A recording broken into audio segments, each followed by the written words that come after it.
Today our topic is modes of decay. Decay कितनी तरह का होता है, तो हम न्यूक्लियर केमिस्ट्री पढ़ रहे हैं। तो डिके आपके पास क्या होता है, बेसिकली जो न्यूक्लियर स्पीशीज़ होती हैं, nuclear atoms mass which is greater than 82 यानी 83 से ऊपर जिनका मास हो जाता है, दे कैन सेल्फ डिसइंटीग्रेट, वो अपने आप को डिसइंटीग्रेट कर लेते हैं, अपने आप को डिस्ट्रॉय करना शुरू कर देते हैं। उनके अंदर से रेस या पार्टिकल्स एमिट होते हैं, जिसकी वजह से हम कहते हैं कि दे अंडरगो डिसइंटीग्रेशन फिनोमिना, और उस प्रोसेस को हम डिके कहते हैं। ठीक है, डिके का प्रोसेस हो रहा होता है। जब भी कोई न्यूक्लाइड यानी न्यूक्लियस जो है वो डिके करता है, तो हमेशा वो अपने आप को हायर से लोअर एनर्जी की तरफ लेके जाता है, और जो ज़्यादा से ज़्यादा उसकी एक्सेस एनर्जी की अमाउंट होती है, it is emitted in the form of radiation in some kind of particles whatever they emit और decay.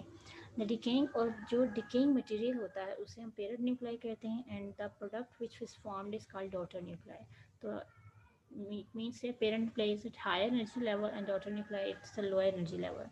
Radioactive decay involves the radioactive reactions. That means nucleus के अंदर प्रोटॉन्स और neutrons होते हैं। Basically radioactive में protons और neutrons की ratio ऊपर नीचे होती है, जिसकी वजह से वो डिसइंटीग्रेट होता है, जो न्यूक्लियस मिलकर बनाता है। न्यूक्लियस रेडियोएक्टिव डिके जो होते हैं न्यूक्लियर रिएक्शंस में आते हैं आपके पास, हम उसको रिप्रेजेंट न्यूक्लियर रिएक्शन से करते हैं। Nuclear reactions are very much for different from the chemical reactions. Chemical reaction में पूरा मॉलिक्यूल आपके पास आता है, जबकि न्यूक्लियर रिएक्शन में आप न्यूक्लियस को स्टडी कर रहे होते हो। ठीक है, तो इसका डिफरेंस आपको पता होना चाहिए, what is the difference between nuclear reactions and chemical reactions. अच्छा जी, nuclide can be decay in several ways, और उसमें से जो मेजर 5 आपके पास वेज हैं वो है स्पॉन्टेनियस, यानी कि वो स्पॉन्टेनियस प्रोसेस जो कि पॉसिबल हैं, जो अपने आप हो जाते हैं। पहला है आपके पास एमिशन ऑफ अल्फा पार्टिकल्स या अल्फा रेस। अल्फा रेस क्या होती हैं, basically these are the helium particle, helium मतलब He2+। Then emission of beta particles. Beta particles is resemble much to electronic species, but remember that nucleus के अंदर electron exist नहीं करता, लेकिन जब इसमें से निकलता है तो इसके फीचर्स होते हैं इलेक्ट्रॉन से रिजेंबल कर रहे होते हैं। Then positron. Positron are the particles जो सिमिलर टू इलेक्ट्रॉन्स होते हैं, but they are positively charge, but they are not the protons. ठीक है, उसके बाद आपके पास क्या रहता है जी, electron capture phenomena. Electron capture क्या होता है कि आपके पास जो फर्स्ट शेल होता है उसमें से इलेक्ट्रॉन मूव करके आपका न्यूक्लियस के अंदर चला जाता है। ठीक है, कैप्चरिंग होती है इसकी। एंड देन आपके पास आती है गैमा रेज। गैमा रेज आपके पास they have no charge, they are not matter waves, no mass, no charge, they just are the electromagnetic waves, जो कि बहुत हाई एनर्जी वेव्स होती हैं एंड हाईली पेनिट्रेटिंग वेव्स होती हैं, जस्ट लाइक एन एक्सरेज। और एक्सरेज की तरह का बिहेवियर होता है, इसलिए जब भी किसी भी रेडिएटिव न्यूक्लाइड से आपके पास गैमा रेज निकल रही होती है, तो गैमा रेज कभी भी अकेला नहीं निकलता, उसके साथ बहुत सारी चीज़ें और भी निकल रही होती हैं। जैसे अल्फा के साथ भी गैमा निकल सकते हैं, एनर्जी वेव्स हैं, क्योंकि इसके ऊपर ना मास है ना चार्ज है। तो गैमा रेज के साथ कभी ना कभी ये 4 आपके पास जो टाइप्स ऊपर वाली ये साथ रिलीज होती हैं। ठीक है, तो गैमा रेज की वेवलेंथ तो शॉर्टर होती है, but they are high energy पर। तो हम पता है वेवलेंथ और एनर्जी का ऑपोजिट रिलेशन होता है, जिसकी वेवलेंथ बहुत ज़्यादा होगी उसकी एनर्जी आपके पास कम होती है, लेकिन जिसकी वेवलेंथ शॉर्टर होगी एनर्जी उसकी ज़्यादा होगी और डीप पेनिट्रेट करती है। ठीक है, तो हम वन बाय वन सबको देखते हैं। सबसे पहले है alpha decay. Alpha decay involves the loss of an alpha particle. Alpha particle mean helium with atomic number 2 and mass number 4। That means अगर किसी भी न्यूक्लाइड से अल्फा पार्टिकल निकलता है तो उसके मास नंबर में डिफरेंस आएगा 4 यूनिट्स का, और एटॉमिक नंबर में यूनिट डिफरेंस आएगा 2 का। Let's see the example. Radium undergoes alpha decay to yield the radon. तो रेडियम का एटॉमिक मास है 226 and 88 is a mass atomic number. जब इसमें से अल्फा पार्टिकल निकलता है तो 4 यूनिट्स का फ़र्क पड़ा है, तो 226 में से आपके पास 226 में से आपके पास कम होके 4 यूनिट्स कम होकर आपके पास 222 बन गया, और यहाँ पे 88 से 86 इसके यूनिट्स बन गए। तो इसका मतलब जहाँ भी 2 यूनिट्स मास 2 यूनिट्स का फ़र्क आएगा तो आप कहोगे यहाँ पे अल्फा पार्टिकल है।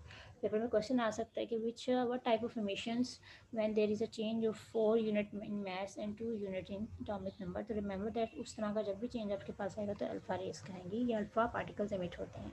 ठीक है, दूसरा आपके पास एग्जांपल है बीटा डिके। बीटा डिके का जो रिप्रेजेंटेशन है वो आप देखोगे बीटा के ऊपर कोई चार्ज नहीं है, बीटा का मास नहीं है, बीटा के ऊपर चार्ज -1 शो किया गया है। बीटा को बीटा साइन से रिप्रेजेंट किया गया और it is emitted from the nucleus. तो हमें तो पता है न्यूक्लियस में आपके पास there is no any electrons present in the nucleus, वहाँ पे तो सिर्फ प्रोटॉन और न्यूट्रॉन्स हैं, और प्रोटॉन के ऊपर भी कौन सा चार्ज होता है, पॉजिटिव, और न्यूट्रॉन के ऊपर कोई चार्ज नहीं होता। तो इसका मतलब हमारे पास सिर्फ एक ही चीज़ बचती है, हम कहते हैं कि न्यूट्रॉन के ऊपर कोई चार्ज नहीं होता। जब चार्ज नहीं है इसका मतलब neutron itself is a combination of two type of species which is one is positive and negative, तभी वो एज अ होल उसके ऊपर कोई चार्ज नहीं है। तो न्यूट्रॉन की यहाँ पे कन्वर्जन होती है प्रोटॉन में। दैट मीन्स न्यूट्रॉन अपने आप को तोड़ता है दो पार्ट्स में। न्यूट्रॉन को जब अपने आप को तोड़ेगा तो उसमें से प्रोटॉन का पार्ट निकल जाएगा, तो पीछे क्या पार्ट बच जाएगा, एक न्यूट्रल पार्ट बच जाएगा। ठीक है, प्रोटॉन में चेंज करेगा अपने आप को, ठीक है, which remains in the nucleus and alpha beta particle which explode immediately. अब हम इसके एग्जांपल देख लेते हैं। फॉर एग्जांपल आपके पास क्या होता है, मैंने अभी आपसे कहा कि न्यूट्रॉन एज पे चार्ज कोई नहीं होता, और न्यूट्रॉन अपने आप को दो पार्ट्स में डिवाइड करता है, एक करता है प्रोटॉन में, एक करता है बीटा पार्टिकल में। ठीक है, अब बीटा पार्टिकल में जब करेगा अपने आप को, यानी एक नेगेटिव चीज़ में, नेगेटिव चीज़ यहाँ से कहाँ हो जाएगी, ये निकल जाएगी सराउंड आपके न्यूक्लियस से बाहर, पीछे क्या हो जाएगा, प्रोटॉन। अब देखो आपके पास क्या होता है, अब हम अगर कोई एग्जांपल देखें, जैसे ये निकल है, निकल का आपके पास एटॉमिक नंबर क्या है, आपके पास 28। ठीक है, मैच नंबर क्या है, 63। मैं कहती हूँ निकल ने अपने आप को एमिशन किया है बीटा पार्टिकल का, तो फ़ौरन से आप याद रखो बीटा पार्टिकल जब किसी चीज़ में से निकलता है तो हम ये कहते हैं कि neutron is converted into proton. ठीक है, प्रोटॉन में कन्वर्ट होता है और उसकी वजह से बाहर क्या निकल जाता है, बीटा पार्टिकल। ठीक है, इसका मतलब जब भी किसी चीज़ में से बीटा पार्टिकल निकलेगा तो जब न्यूट्रॉन प्रोटॉन में कन्वर्ट होगा तो न्यूक्लियस में प्रोटॉन का इंक्रीमेंट हो जाएगा एक पॉइंट का। अगर किसी ने में आपके पास 28 प्रोटॉन पड़े हुए थे, तो एक न्यूट्रॉन की चेंज होने की वजह से प्रोटॉन नंबर एक इंक्रीज़ कर गया। तो ऐसे तमाम रिएक्शन जिसमें आपका एटॉमिक नंबर एक यूनिट बढ़ जाता है, उसमें से हमेशा बीटा डिके होता है। ठीक है, और बहुत सारी जगहों पे इसको बीटा नेगेटिव डिके भी कहते हैं। ठीक है, बीटा नेगेटिव डिके। तो आपके पास ऐसे तमाम nuclear reactions in which there is increment या there is increase of 1 unit in atomic number. ठीक है, आपके पास प्रोटॉन नंबर में इंक्रीज आता है and there is no change in their mass number, तो उस टाइम हम उसे कहते हैं आपके पास कौन सा डिके हो रहा है, बीटा डिके हो रहा है। ठीक है, तो ये एग्जांपल आपके सामने आ गई।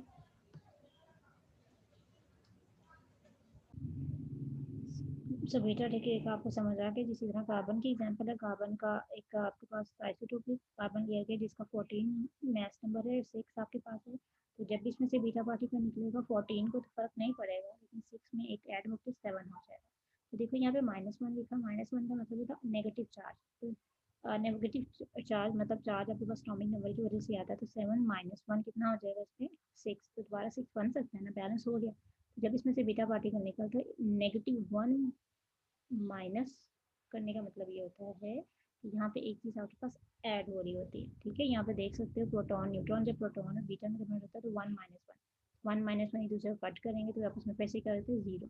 तो जब भी बीटा पार्टिकल या बीटा नेगेटिव चीज़ किसी में से निकलती है तो एक एटम एटॉमिक नंबर का इजाफा होता है। ठीक है, नेक्स्ट उसके पास क्या है, not that beta decay result into the product of nuclei with same mass number but atomic number z, one higher, one more proton. That means that there are higher number of proton number is more present in the nucleus before the parent atom. ठीक है, जैसे पहले parent atom में थे उसके comparison में इसमें एक इलेक्ट्रॉन एक प्रोटॉन नंबर इंक्रीज हो गया। फिर आपके पास होता है पॉजिट्रॉन डिके। पॉजिट्रॉन का मतलब होता है पॉजिटिव बीटा पार्टिकल। ठीक है, ये बीटा पार्टिकल जिस तरह के टाइप में भी आता है। Positron decay involve the emission of positron from the nucleus. अब चेंज क्या आता है, पहले क्या हुआ था आपके पास, एक न्यूट्रॉन किस में कन्वर्ट हुआ था, प्रोटॉन में और बीटा पार्टिकल में। यहाँ पे क्या हो जाता है आपके पास, यहाँ पे उससे उल्ट होता है। पॉजिटिव बीटा पार्टिकल में हमने कहा था एक एटॉमिक नंबर का इंक्रीमेंट होता है, जबकि यहाँ पे एक एटॉमिक नंबर का कमी होती है। ठीक है, तो यहाँ पे पॉजिट्रॉन डिके का मतलब होता है positron decay has an opposite effect of beta decay resulting in total nuclei with same mass number but atomic number 1 lower। यानी प्रोटॉन एक कम करना है, पॉजिटिविटी उसमें से एक कम कर दी। ठीक है, फॉर एग्जाम्पल कार्बन 611 है, तो बाद में जब इसमें से डिसइंटीग्रेशन हुई, बीटा पॉजिटिव चीज़ निकली, तो इसमें से एक एटॉमिक नंबर खत्म हो गया, 5।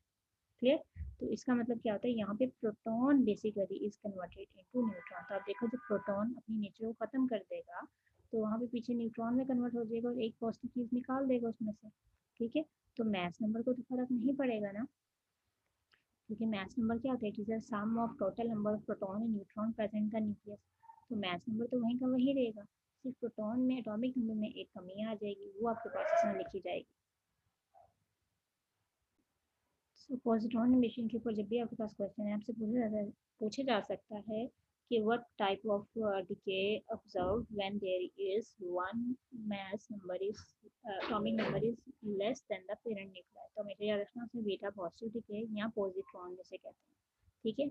और जब भी आपने कोई एग्जांपल देनी है तो उसके साथ ये जरूर बताना है कि proton is converted into the neutron, so there is no difference in their mass number because proton एक न्यूट्रॉन में चेंज हो गया है, और मास नंबर का मतलब होता है total number of protons and neutrons. तो टोटल मास नंबर सेम रहता है, सिर्फ एक एटॉमिक नंबर में फर्क आता है। उसके बाद नेक्स्ट आपके पास है type electron capture. Electron capture का मतलब होता है कैप्चर पकड़ लेना। तो इसका मतलब न्यूक्लियस क्या करता है, इलेक्ट्रॉन को सबसे लोएस्ट एनर्जी ऑर्बिटल से खींच लेता है अपने पास। नेट इफेक्ट क्या होता है, a nuclear proton is transferred into neutron, ठीक है। प्रोटॉन वहाँ पे क्या होता है, कन्वर्ट हो जाता है न्यूट्रॉन में। तो यहाँ पे आपके पास क्या है, तो we use e symbol to distinguish the orbital electron from the beta particles, ठीक है। यानी उसने ये कहा कि हम ये बताना चाह रहे हैं कि अब एटॉमिक ऑर्बिटल इलेक्ट्रॉन को डिफ्रेंशिएट करना है, यानी बेसिक इलेक्ट्रॉन को कैप्चर करना है। तो उसका इलेक्ट्रॉन कैप्चर का मतलब होता है कि प्रोटॉन अपने आप को चेंज कर लेता है किसमें, न्यूट्रॉन और इलेक्ट्रॉन में, ठीक है। तो आपके पास बेसिकली क्या होता है, कैप्चर करता है, ऐड करता है अपने आप के अंदर। जब अपने आप के अंदर ये ऐड करता है तो आपके पास मास नंबर में भी फर्क आता है। तो दैट मीन इलेक्ट्रॉन कैप्चर में और आपके पास क्या होता है, पॉजिट्रॉन डिके में आपके पास हमेशा एक पॉइंट एटॉमिक नंबर का फर्क पड़ता है, ठीक है। इस same effect as positron decay, mass number difference नहीं होता, सिर्फ जी की वैल्यू में एक फर्क आता है, ठीक है। जो लोएस्ट ऑर्बिटल्स होते हैं उसमें से एक इलेक्ट्रॉन कैप्चर करता है, लेकिन इलेक्ट्रॉन तो न्यूक्लियस के अंदर नहीं जाता ना, इसलिए यहाँ पे सिर्फ उसको डिफ्रेंशिएट करने के लिए बीटा पार्टिकल से डिफरेंस फर्क करने के लिए यहाँ पे ई का वर्ड यूज किया गया। अदरवाइज ये आप बीटा पार्टिकल ही इसे कहोगे कि बीटा पार्टिकल ही उसमें आपके पास जा रहा होता है। उसके बाद है गैमा इमिशन। गैमा इमिशन क्या होता है, रेडिएशन है, हाई एनर्जी फोटॉन्स हैं बेसिकली एक्साइटेड न्यूक्लियस में से निकलते हैं, तो ये बहुत पेनिट्रेटिंग होते हैं, ये इलेक्ट्रोमैग्नेटिक रेडिएशन टाइप नेचर है। तो इसको जब भी निकलती हैं किसी चीज़ में से तो ये अकेली नहीं निकलती, बाकी कुछ और पार्टिकल्स को भी साथ लेके निकलती हैं। और मोस्ट ऑफ द टाइम आपके पास जितने भी न्यूक्लियर रिएक्शन होते हैं उसमें एनर्जी रिलीज ज़रूर होती है in the form of gamma rays, और हर रिएक्शन में बहुत दफ़ा नहीं मेंशन किया जाता गैमा रेज को। So many nuclear acids leave nucleus in excited state, so gamma emission accompanies most other types of decay. Several gamma photons or gamma rays different frequency can be emitted from the excited nucleus as it returns to the ground state. अभी कब निकलती है, जब higher से lower की तरफ आते हैं तभी एनर्जी रिलीज हो रही होती है ना, क्योंकि नहीं तो लोअर से हायर की तरफ जाएंगे तो एनर्जी एब्जॉर्ब होती है। तो ये आपके पास एग्जांपल है, जैसे यूरेनियम की एग्जांपल दी गई, ये आपके पास न्यूक्लियर रिएक्शंस जो हैं 238 था, इसमें से अल्फा पार्टिकल निकला, 4 यूनिट्स का फर्क पड़ा, 92 था, मैथ्स 90 हो गया। तो उसके साथ इसने कहा आपके पास फोटॉन्स निकलते हैं गैमा रेस की, जिसके पास जीरो चार्ज और जीरो मैथ नंबर है, टू उसने यहाँ लिखा, यानी कि इसकी जो परसेंटेज निकलने की वो 2 टाइम्स से इतनी उसको निकल रही है, और इसको गैमा से रिप्रेजेंट किया जाता है, ठीक है। However, because gamma rays is no mass and no charge, gamma does not change any change. A और B में से कोई फर्क नहीं डालता अगर किसी में से gamma निकल रहा होता है। Gamma rays also result when a particle and antiparticle annihilation. Gamma rays की एक प्रोडक्शन का मेथड ये कि annihilation. Annihilation का मतलब होता है कि दो पार्टिकल्स जो इमिट होते हैं किसी चीज़ में से वो आपस में मैच करें। कैसे? एक like beta particle from the nucleus and एक आउटसाइड द पार्टिकल न्यूक्लियस, दोनों आपस में अगर मैच करेंगे तो देखो सम करो 0 + 0 match number 0, 1 - 1 0, charge number 0। Annihilation के मेथड से भी हम इसको प्रोड्यूस कर सकते हैं। तो ये आपके पास टाइप्स ऑफ डिके हैं जो आपने करने हैं। कौन कौन से टाइप्स ऑफ डिके आपके पास आ गए, अल्फा बीटा गैमा, एमिशन क्या है तो गैमा डिके क्या है, तो ये टाइप्स ऑफ डिके आपके पास हैं।